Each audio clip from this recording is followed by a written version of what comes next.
ఒకవైపు ఏమో కృష్ణానదిలో తన గురువు గారు చంద్రబాబు నాయుడు నీళ్ళన్నీ పట్టుకుపోయింది ఆంధ్రాకు. ఆడ కూడా కిక్కుమనలే.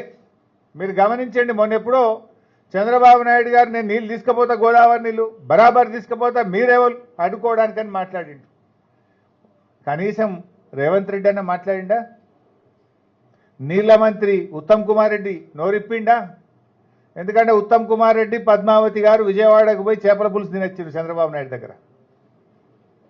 రేవంత్ రెడ్డి ఏమో చంద్రబాబు నాయుడు ప్రజాభవన్కు పిలిచి ఈ మధ్య అడుగులకు మడుగులు వచ్చి ఆయనకు పాదపూజ చేసిండు.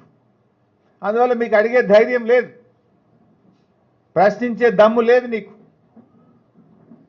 ఉత్తమ్ కుమార్ రెడ్డి గారు కుటుంబ సమేతంగా పోయించిండు చంద్రబాబు నాయుడు గారి దగ్గర, మంచి భోజనం చేసి వచ్చిండు. రేవంత్ రెడ్డి గారేమో గురుదక్షిణ చెల్లిస్తుండు. దాంతో కృష్ణానది నీళ్లు మొత్తం కూడా ఆంధ్రాకు పోయినాయి. ఈరోజు నల్లగొండ జిల్లాలో పంటలు ఎండిపోతున్నాయి. నీళ్ల మంత్రి జిల్లాలోనే ఈరోజు పంటలు ఎండిపోతున్నాయి. అదేవిధంగా ఇలా ముఖ్యమంత్రి జిల్లా మహబూబ్ నగర్లో కూడా ఈరోజు పంటలు ఎండిపోతూ ఉన్నాయి.